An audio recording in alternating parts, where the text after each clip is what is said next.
La réhabilitation de la cathédrale Notre-Dame de la Paix de N'Djamena, entamée il y a de cela plus de 8 ans, s'est réalisée grâce à la volonté des plus hautes autorités du pays et des fidèles chrétiens catholiques.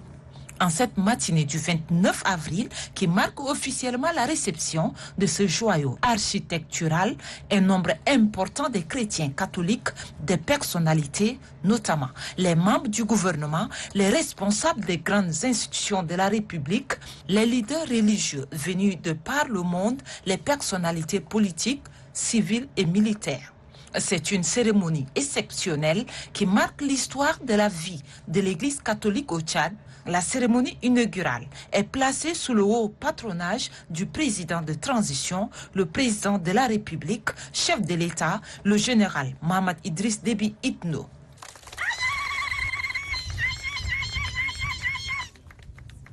Les travaux de réhabilitation de la cathédrale Notre-Dame de la Paix de N'Djamena ont été effectués par des architectes tchadiens. Nous avons donc dû utiliser du shingle pour reproduire l'apparence. Mais l'architecture globale de la cathédrale a été conservée.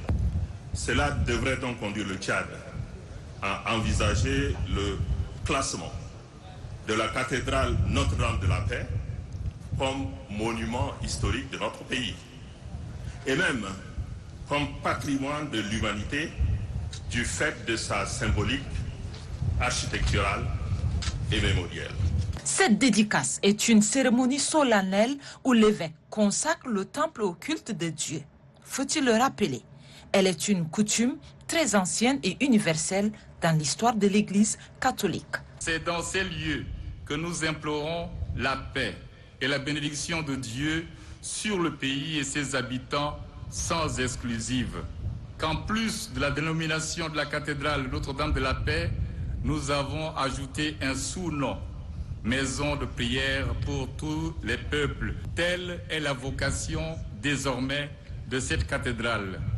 Après avoir procédé à la coupure du ruban et remis officiellement les clés à l'archevêque métropolitain de N'Djamena, le président de transition, le général Mohamed Idriss Déby Itno, a laissé parler son cœur. Pour lui, c'est une œuvre entamée il y a de cela bien longtemps afin de permettre aux fidèles de se réunir. Ce joyau architectural, dont le coût des travaux s'élève à plus de 7 milliards de nos francs CFA, va permettre aux fidèles chrétiens catholiques de célébrer les cultes dans les meilleures conditions.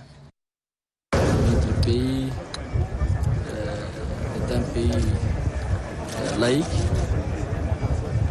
et un pays où vivent 3 religions monothéistes et qui vivent aussi dans l'harmonie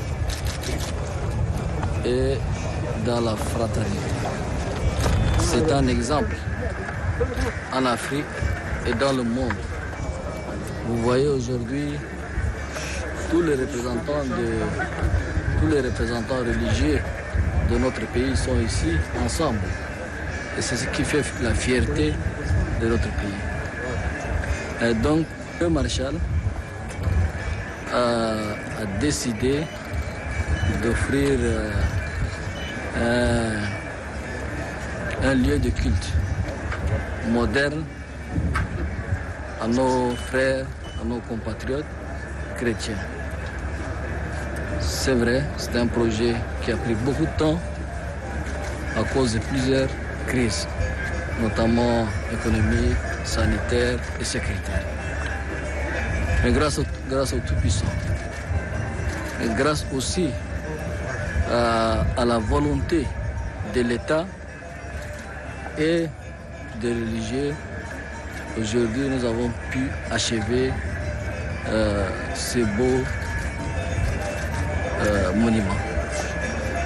Donc je voudrais très sincèrement remercier toutes les personnes qui ont participé de près ou de loin à la réalisation de ce lieu de culte. La cathédrale, au-delà de son aspect religieux, est aussi un symbole et un patrimoine national que nous devons le garder jalousement. Tout à l'heure, l'archevêque avait évoqué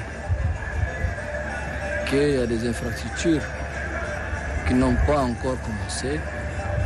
Et je voudrais les rassurer que l'État prendra toutes ses responsabilités pour terminer ce qui reste.